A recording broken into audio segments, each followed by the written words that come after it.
So indeterminate फॉर्मच्या type 0 divided by 0 वाल्या find the values of a and b या टाइपच्या क्वेश्चनला आपण लास्ट लेक्चर मध्ये स्टार्ट केलं होतं. कंटिन्यू करतोय.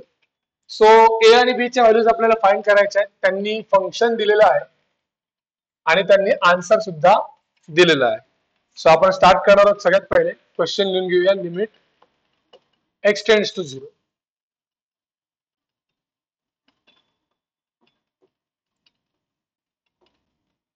ओके, सगळ्यात पहिले चेक करूया खरंच कोणता टाइप येतोय. बाय शॉर्टकट cos 0 असतो 1 म्हणून a उरला. 0 into everything is 0. सो हा टर्म गेली. Minus a as it is आणि खाली 0 raise to everything is 0. So answer आलाय आपलं 0 divided by 0. So using L hospital rule न्यूमरेटरचा डेरिव्हेटिव्ह काढूया, डिनॉमिनेटरचा डेरिव्हेटिव्ह काढूया. न्यूमरेटर ए तसाच, कॉस एक्स चा डेरिव्हेटिव्ह असतो minus sine x. Cos x चा derivative minus sine x plus b तसाच, एक्स स्क्वेअर चा डेरिव्हेटिव्ह 2x आणि ए हा कॉन्स्टंट आहे. कॉन्स्टंटचा derivative 0 upon 4x cube x raise to m चा फॉर्म्युला. तर चलो व्हॅल्यूज पुट करूया. 0 टाकलं, साइन 0 0, 0 इंटू एव्हरीथिंग 0. सो न्यूमरेटरला सगळं 0 झालेलं आहे, डिनॉमिनेटरला 0x बसलेला आहे. सो 0. अगेन काय झालंय, इनडिटर्मिनेट फॉर्म आलेला आहे. So again using L hospital rule for second time. चलो limit x tends to 0. Minus a तसाच, साइन एक्स चा डेरिव्हेटिव्ह असतो कॉस एक्स प्लस कॉन्स्टंट तसाच 2b, b into 2 is 2b, x चा डेरिव्हेटिव्ह 1 लिहायची गरज नाही, अपॉन 4 3 जा 12x, 3 चा 1 नि कमी केल्यावर 2. Okay, derivative of 4x cube काढलाय मी. चलो व्हॅल्यूज पुट करून बघूया. कॉस 0 1, मायनस ए उरला, इथे एक्सच नाहीये म्हणून 2b उरला आणि इथे 0 पुट केलं तर किती येईल 0. सो बघा 0 बाय 0 नाही आलंय, काहीतरी आलेलं आहे. हे आलेलं उत्तर आपल्याला इक्वेट करायचंय क्वेश्चन मधल्या सोबत. So therefore minus a plus 2b by 0 is equal to 1 by 12. जेव्हा काहीतरी येतं तेव्हा इक्वेट करायचं क्वेश्चन सोबत. काय होईल 0 इंटू एव्हरीथिंग, हा 0 तिकडे जाऊन मल्टिप्लाय होईल. 0 into everything 0. Therefore, I can conclude that minus a plus 2b is equal to 0. ना मला यातनं a ची व्हॅल्यू मिळाली, ना मला यातनं b ची व्हॅल्यू मिळाली. चलो let's keep it as it is. पुढे जाऊया. परत यूज करायचा आहे L hospital rule again and again जोपर्यंत आन्सर येत नाही. हा लिमिट एक्स टेंड्स टू 0. बघा शॉर्टकट बघा. कॉसचा डेरिव्हेटिव्ह काय असतो मायनस साइन, तो मायनस आणि हा मायनस काय होणार प्लस, म्हणून उरणार कोण फक्त साइन एक्स. या गोष्टी माहिती पाहिजे तुम्हाला की जर मायनस कॉस असेल तर त्याचा डेरिव्हेटिव्ह साइन येतो. ओके, प्लस 2b तर कॉन्स्टंट आहे, कॉन्स्टंटचा डेरिव्हेटिव्ह किती असतो 0, 12x स्क्वेअर, एक्स स्क्वेअरचा डेरिव्हेटिव्ह 2x, 2 इंटू 12 24x. आलेला आहे आपला आन्सर. बघा पुट करू. साइन 0 0, 24 इंटू 0 0, अगेन नाही आलं, अगेन 0 डिवाइडेड बाय 0 आलं. मग काय करायला लागेल आपल्याला, परत एकदा एल हॉस्पिटल रूल यूज करायचा आपल्याला परत एकदा. So limit L hospital rule लावूया. L hospital rule limit x tends to 0. हा न्यूमरेटरचा डेरिव्हेटिव्ह ए तसाच, साइन एक्सचा डेरिव्हेटिव्ह काय येईल कॉस एक्स. सो ए तसाच साइन एक्सचा derivative cos x upon 24x चा डेरिव्हेटिव्ह 24. चलो काहीतरी रीच झालंय आपलं. 0 पुट करा. कॉस 0 ची व्हॅल्यू, कॉस 0 इज 1, मग उरला कोण ए बाय 24. येस, काहीतरी आपल्याला आन्सर मिळालेला आहे. So we will equate this answer to the question. So 1/12 equate करतो मी याला 1/12. Therefore a is equal to, हा 24 तिकडे जाऊन मल्टिप्लाय होईल.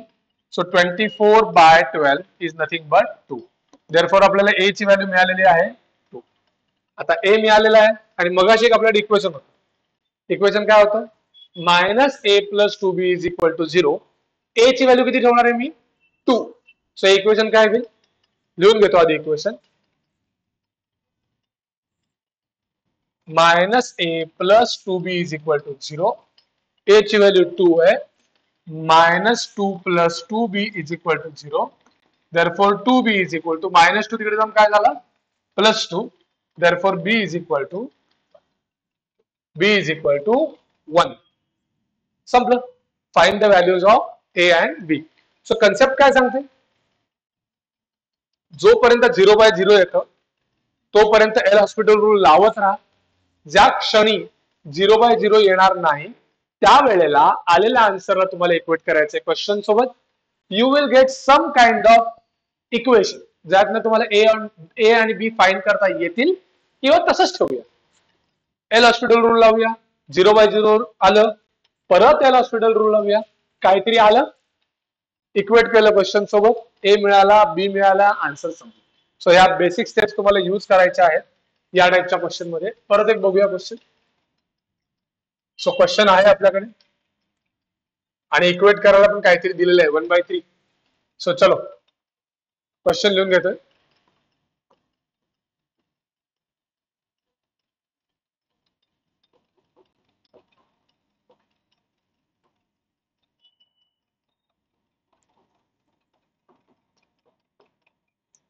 ओ सॉरी, हे द्यायचं नाही आपल्याला, ते यूज करायचं इक्वेट करायला. सो 0 पुट करतोय. 0 into everything is 0. Sine 0 is 0. 0 put केला की 0. काय आन्सर आलाय आपलं? 0/0. असं दिसलं की काय यूज करायचा? L hospital rule. Derivative part पाहिजेत. चलो, इथे मला इथे मल्टिप्लिकेशन 2 ठिकाणी एक्स दिसतंय. दोनदा एक्स दिसला की आपण काय करतो? UV rule. पहिला तसाच, दुसऱ्याचा डेरिव्हेटिव्ह. सांगा डेरिव्हेटिव्हचा. बघा, ए तसाच, मायनस कॉसचा डेरिव्हेटिव्ह काय सांगितला होता मी तुम्हाला? Sine x. परत आहे का? कॉसचा डेरिव्हेटिव्ह असतो मायनस साइन, तो मायनस आणि हा मायनस प्लस, उरला sine x. कॉन्स्टंटचा derivative 0 plus b तसाच, साइन एक्सचा derivative cos x upon 3x². Okay. Sorry, आपण युव्ही रूल नीट लावलाच नाही न्यूमरेटरला. न्यूमरेटरचा युव्ही रूल चुकला माझ्याकडे, I am sorry.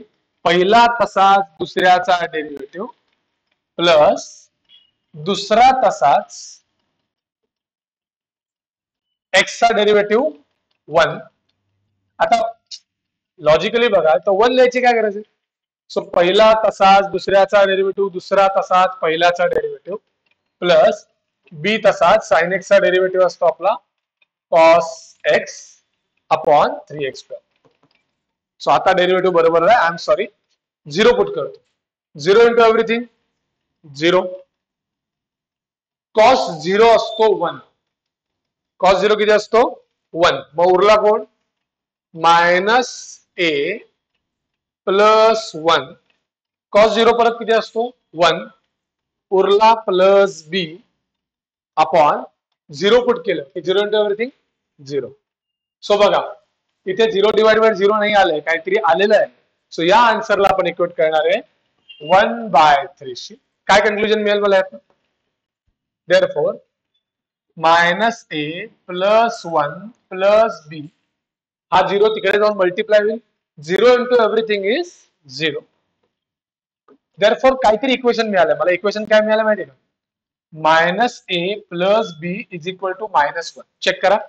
Minus a plus b, हा +1 तिकडे नेऊन काय झाला? -1. So I got equation number 1.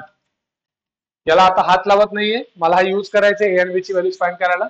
So आता पुढे जाऊया आपण एल हॉस्पिटल रूल परत लावायचा या. चलो स्टार्ट करूया. Using L hospital rule, limit x tends to 0. खूप मोठा डेरिव्हेटिव्हचा पार्ट आहे हा. परत दोन लोक आहेत. कुठला रूल यूज करणार मी? UV rule. पहिला तसाच, एक्स तसाच, आय एम सॉरी, पहिला तसाच दुसऱ्याचा डेरिव्हेटिव्ह. ए साइन एक्स चा डेरिव्हेटिव्ह असतो ए कॉस एक्स.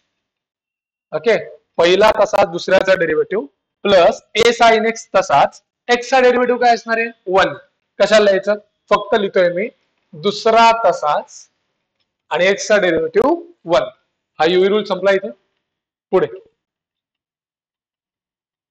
हा plus minus a cos x चा डेरिव्हेटिव्ह काय? आता हे मगाशी डिस्कस करून झालं. कॉस चा derivative minus sine, minus minus plus, so उरेल पण फक्त ए साइन एक्स. 1 चा डेरिव्हेटिव्ह 0. सो फक्त कोण उरला आता? ए साइन एक्स. बी कॉस एक्स चा डेरिव्हेटिव्ह, बी तसाच, कॉस एक्स चा डेरिव्हेटिव्ह असतो मायनस साइन एक्स. सो बी तसाच, कॉस एक्स चा डेरिव्हेटिव्ह मायनस साइन एक्स. हे झाले आपले मोठे मोठे डेरिव्हेटिव्ह. अपॉन 3x² चा डेरिव्हेटिव्ह असणार आहे 6x. चलो व्हॅल्यूज पुट करून बघूया. 0 into everything 0, sin 0 0, sin 0 0, sin 0 0, सगळं 0 आलं. 6 into 0 0. अभी तक आंसर नहीं आया, right? Again L hospital rule, limit x tends to 0. खूप एक्सटेंड होत चाललाय, पण आपल्याला डेरिव्हेटिव्ह काढत राहायचे. चलो अगेन युव्ही रूल, पहिला तसाच दुसऱ्याचा डेरिव्हेटिव्ह. कॉस एक्स चा डेरिव्हेटिव्ह मायनस साइन एक्स. दुसरा तसाच पहिल्याचा डेरिव्हेटिव्ह, एक्स चा डेरिव्हेटिव्ह 1. ए साइन एक्स चा डेरिव्हेटिव्ह ए कॉस एक्स. ए साइन एक्स चा derivative A cos x.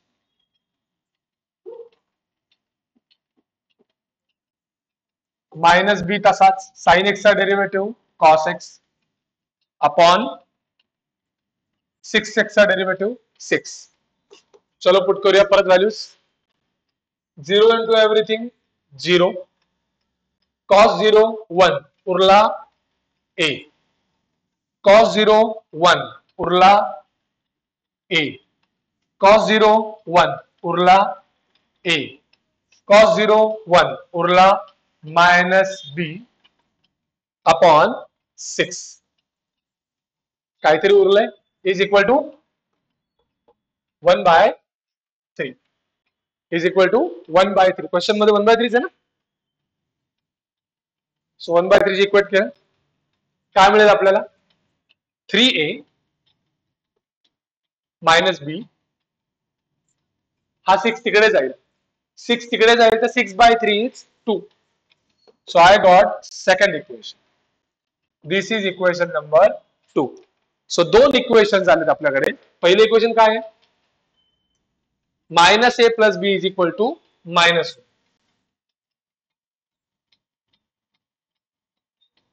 Minus a plus b is equal to minus 1 हे पहिलं इक्वेशन होतं. दुसरं इक्वेशन.